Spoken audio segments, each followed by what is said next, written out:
Today we're going to play a little game of retirement fact or fiction. We'll help you separate what's true and what's false so you can make better decisions as you head toward retirement. We'll answer questions like, are bonds really safer than stocks? Can't you just live off the dividends? And do I need to beat the market to have a successful retirement? Here to help us separate fact from fiction, Loren, Merkle, and Haley Gutschenritter.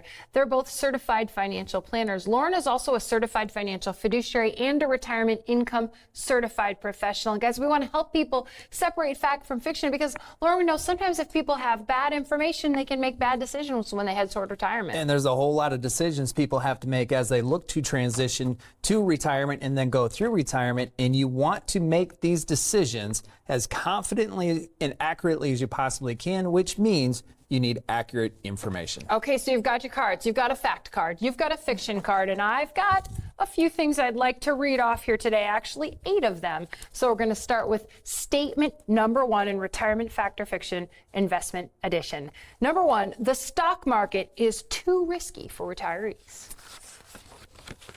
Fiction. And Haley, why is this fiction?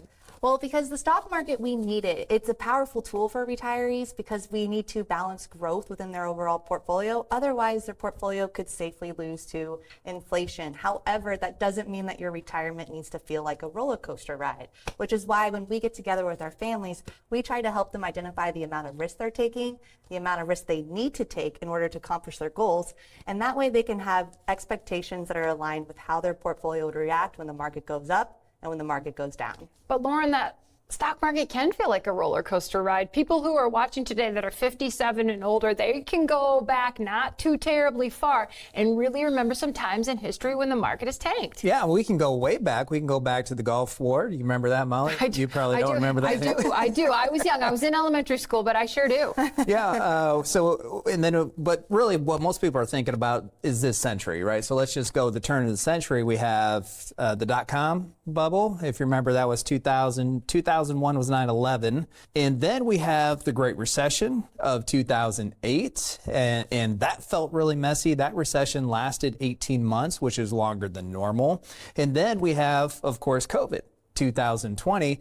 Again, the world was on fire and there were a lot of questions as far as when is that pain going to actually end. And in that time frame, there was a lot of financial pain, but there was also a lot of emotional pain and uncertainty. You put all of that together. When is this going to end? However, what you're looking at there on the screen, look at the long term. That's really interesting. Way back in the 80s, the market was down below 1,000, and then look at where the S&P 500 is now. That is a tremendous amount of growth. You can use that market to your advantage, whether you're working, you're a couple years away from retirement, or even if you're in retirement, if you use it how it's designed. But Haley, how you use it as you get closer to retirement changes. How you're using it in your 20s and 30s and 40s, you've got to evolve as you get a little bit closer to retirement. Yes, your investment plan should look different from when you're in your accumulation years to versus when you're in your retirement years. And the reason why is because you need distributions in retirement. You need to provide a paycheck, and often that paycheck could be from your investment portfolio. So at that time, a lot of retirees, they want certainty and stability around their retirement income, and therefore they might want to take some risk off the table for when they get into their retirement years so that they can have more certainty around that income that we deliver from the portfolio.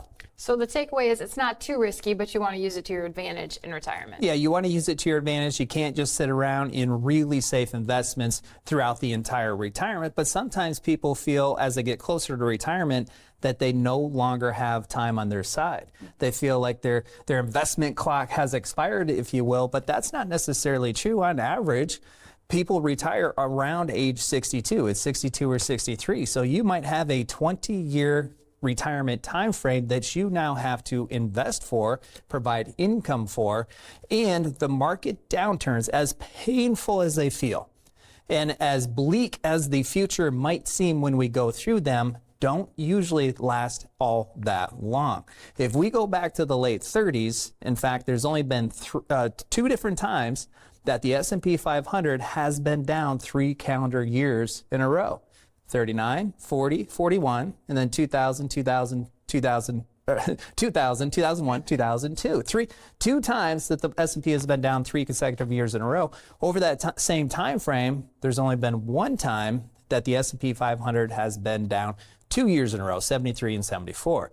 Every other time, 1 calendar year, which means when it gets ugly, when it gets painful, the brighter side is just around the corner. And if we make bad decisions during that pain, what we often find is that is going to hurt you and not put you in a better position. The best market days, what we see, often comes after the most painful time frame. So we have to wait for those best market days, go through the time frame, and having a plan in place, like you mentioned, that investment and income plan will often enable people to do that successfully. Statement number 2 in Retirement Fact or Fiction Investment Edition: it's safer to keep money in a savings account. What do you guys got, fact or fiction? What are you going with? Fiction. I got fiction Fiction also. it is. Haley, why is that? Well, it's a little ironic because a savings account is technically safe, but that's really for the short term. Over the long term, it could actually be more harmful for you to keep your monies in a savings account because you would be safely losing value on that cash to inflation. Over time, costs are going to rise, and that's going to require you to spend more for the lifestyle that you want. Your $100 today is not going to spread as far as it is going to in the next 5 or 10 years. And so therefore, if inflation's at 4%, and your cash is earning 1%, you're safely losing about 3% a year of value on that cash. That's exactly right, Haley. But let's put some numbers around this so we can really illustrate this in a visual way, because this inflation, the inflation risk really gets ignored all the time. That's why sometimes we have fun with it and call it the silent assassin, although it's not all that fun because it can really take a bite out of people's spending power. But let's just say over the course of your 40-year investment career, you start out contributing $15,000 to a retirement account, and you make that contribution each and every year over the course of that time frame. If you just keep your money safe, assuming an average rate of return of 2%, it grows to a nice sum of money, about $924,000 over that time frame. However, this is also 40 years later now that you have to use that $924,000 for the rest of your life to supply the lifestyle that you want.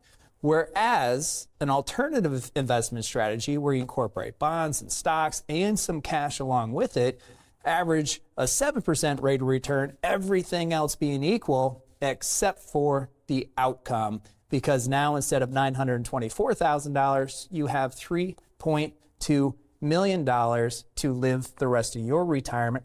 And now you can really talk about having the lifestyle that you've dreamt of, but potentially also leaving a legacy to kids or grandkids and accomplishing all of your retirement goals. Yeah, and I look at that as a saver at $924,000 versus an investor at $3.2 million. That's a pretty powerful example. Yeah, and to get that 5% spread difference, it doesn't take a whole lot of risk within your portfolio. So we're talking about taking some additional risk, incorporating stocks and bonds, but it's not out there on the risk scale. For many people, that's a comfortable amount of risk if you incorporate the income in the investment plan together. Okay, here we go. Statement number 3. Bonds are always safer than stocks. Is it fact or is it fiction? Ladies first. Fiction. Fiction. I agree. I'm Fiction. glad you agree, by the way, since you do work One of these together. times we may not Yeah, agree, that's true. We'll have to talk. Often, we may not agree. Just kidding. That happens. except for on these topics. There we go. Because these topics are important to the people that are watching to help them make good investment decisions as they head toward retirement. So let's talk about, Loren, why it is fiction. Yeah, that really might surprise a lot of people. Bonds are always safer than stocks. The reason why that is fiction is because of the word always. Typically, you would consider a bond portfolio safer than a stock portfolio, but that's not always the case. And we have recent experience that really demonstrates that. Yeah, bonds are actually very vulnerable to interest rate risk, which is exactly what happened in 2022. Interest rates shot up and bond prices shot down. And so some of those risk-free assets that we think about, like treasury bonds, were actually down 13% in 2022. Bonds had their worst year ever. Even some bonds were down 33% when the S&P was down 18%. You said treasury bonds were down 13% in 2022. Treasuries are backed by the federal government. Yeah. So treasuries typically are one of the safest investment instruments you can have. And that was the shorter term treasuries. Longer term treasuries, we're talking about the 30-year treasury bonds. Some of them were down over 30% in that time frame. So you think about a traditionally safe category, asset class that you can count on as dependable. But 2022 comes around, and all of a sudden, your portfolio just gets slapped in the face by your bond holdings as well as your stock holdings. There was no place to hide in a year like 2022, except for there was. And this is why when we talk about portfolio construction, we talk about having bonds as a part of it, having stocks as a part of it, and then there's a whole list of alternative asset classes that now you can incorporate within your portfolio. So we encounter a year like 2022, you don't have to worry about the entire portfolio blowing up. Of course, pieces of it are going to be down. There's not one particular time frame where every asset class is going to experience a positive return. That's okay. That's why you diversify outside of just the traditional asset classes of bonds and stocks.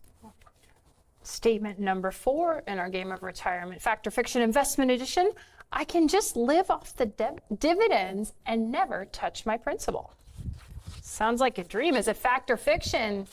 It is fiction. It's a dream. For most people, right? It's fiction for most people. Why? Yeah, you have to have a very, very large portfolio in order to live off the dividends. And the reason why is because dividends may pay around 2 to 3% on your total portfolio if they're dividend paying stocks. So if you have a portfolio that's $500,000, that might produce about $10,000 a year of annual income, and $10,000 a year is just not going to go as far. And also, I would think to have higher paying dividends, you'd have to have more stocks, which means you'd have to take more risk. And that's not typically what people are doing as they head toward retirement. Yeah, that's exactly right. And if you think about what a dividend is paid to you by a stock, a company that you own stock in. And dividend paying companies are traditionally larger, established companies who have excess cash. And so they're giving you a payment from the excess cash. But we go through time frames like 2008, that 18-month recession when the world was on fire. Companies, your stock companies that were paying you a 4 to 5% dividend now slash those dividends, and some of them cut them off altogether, or that 4 to 5% went down to maybe 1 or 2%. So what that does to you is that slashes your lifestyle.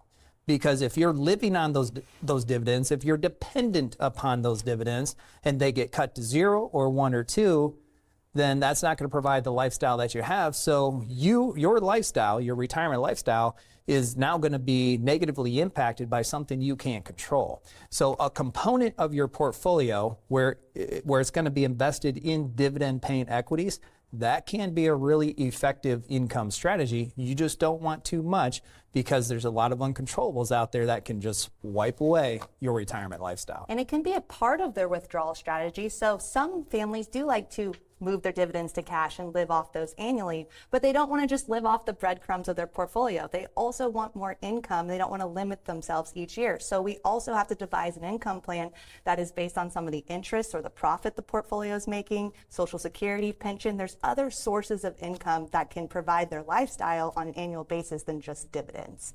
Statement number 5: I should avoid taking money from investments when the market is down. Fact or fiction? I think we found one. We got a fact. We have fact. And this also, though, requires planning ahead and not getting wrapped up in the emotions of what's happening during these recessionary periods or volatile periods. Yeah, that's exactly right. That is the key component, is planning ahead of time. If we can plan for your withdrawals over the next 6 or 18 months, then that means that we can devise an income plan that's going to segment out that short-term income bucket, which is going to be invested for more stable growth.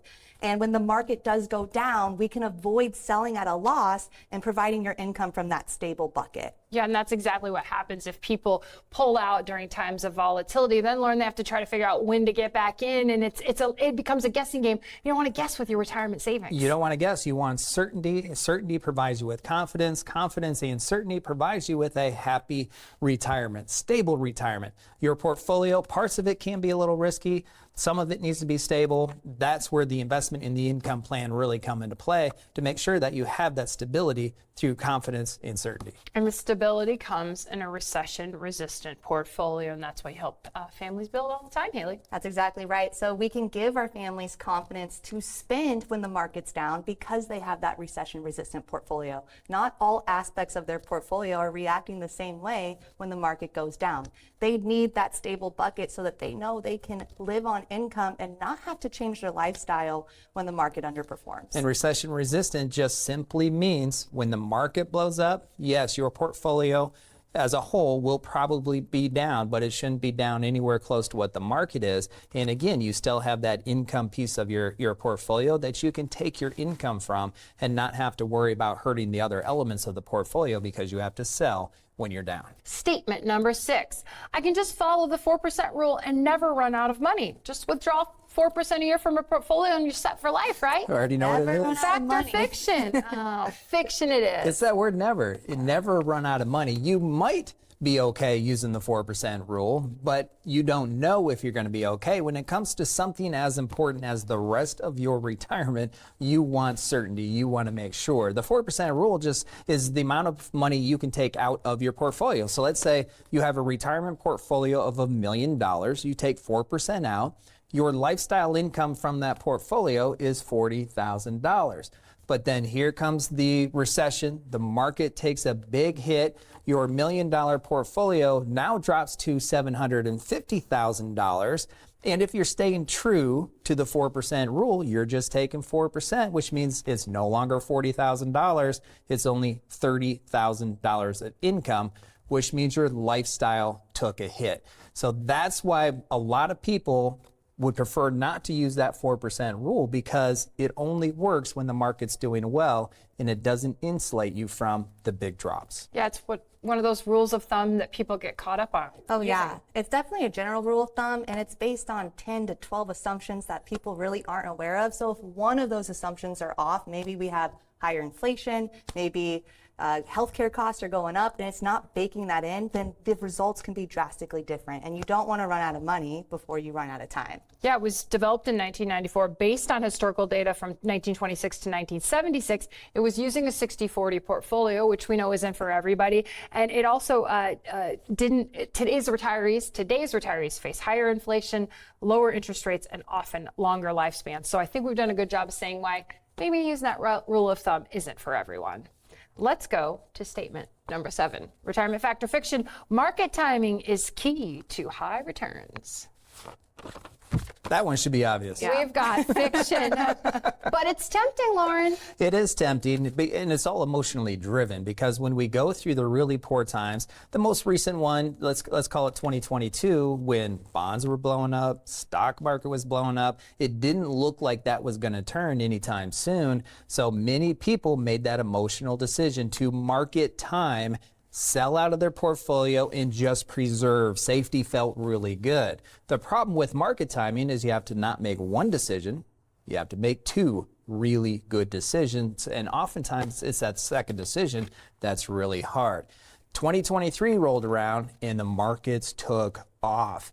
And many people that caught by surprise because the pundits, everybody was thinking that 2023 was not going to be a good year. So a lot of people who made that one decision to get on the sideline didn't get back in and missed that ride on the way back up. And it's really not the market downturns that are going to potentially blow up retirement. It's selling out at the wrong time when the market goes down and really missing that rebound. We would be crazy not to plan for your retirement without planning for the downturns in mind. And that's why we have an effective withdrawal strategy to deliver you income when the market's down so that you don't have to be forced to make those knee-jerk decisions with your portfolio and ultimately hurt yourself from a performance standpoint. Yeah, that goes back to planning ahead before the recessions hit. You want to have a plan in place for when that market volatility or recession strikes. Yeah, especially in retirement. Once that recession hits and you're overexposed from a risk standpoint and you don't have an adequate income plan in place, at that point it feels like it's too late.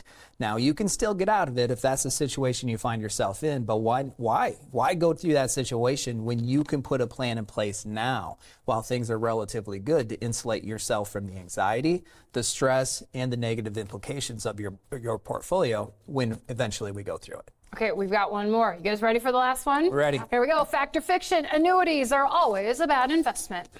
I've seen a theme in these responses. Fiction. Fiction. Fiction. It makes it easy for us. Yeah, well, and there's a lot of fiction out there because there are a lot of myths, and annuities, I think they sometimes get a bad rap. Well, a lot of times they get a bad rap. I mean, just Google annuities. You're sitting on your couch right now or in your recliner, Google annuities, and the negative. When we're done, when the show's over. When the show's over, pay attention right now. When you read those articles, almost all of them have a negative response as far a description of what an annuity is. The problem with that is that there's so many different types of annuities, and the articles that you read typically are referring to situations where good annuities were used in bad situations, or just bad annuities were used in good or bad situations. And it's the negative press that really compounds this feeling that annuities are bad. Now, annuities can be bad.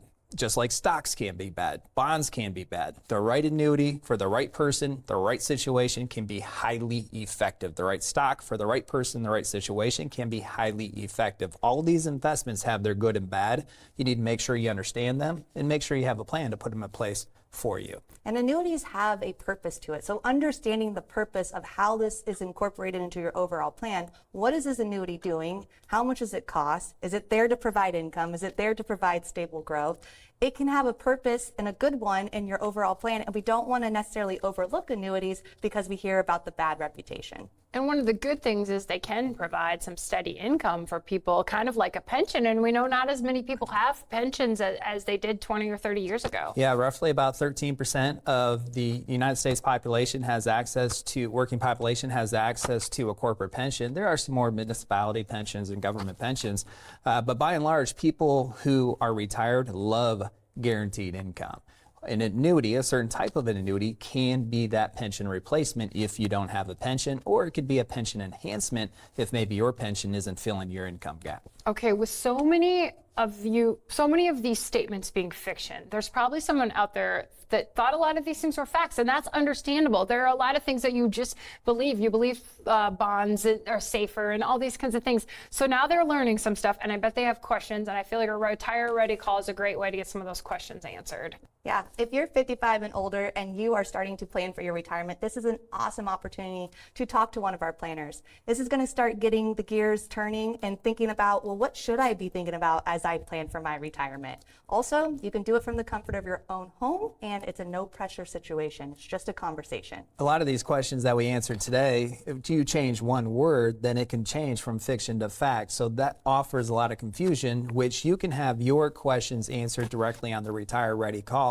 It's complimentary, doesn't take you a lot of time, and you can gain a whole lot of information to help you on your way to retirement. You can separate fact from fiction with a retirement planner by going to retirereadycall.com. When you get there, there's a calendar, so you can look at that, choose a time and a date that works for you, and then you're just one step closer to getting more information, getting more confidence, and starting your journey to retirement. This is Retiring Today, and we thank you for watching. Thanks for tuning in. If you enjoyed this video, click here for more fun and exciting content. And don't forget to subscribe to join a community of other like-minded individuals who are also exploring fun and creative retirement strategies.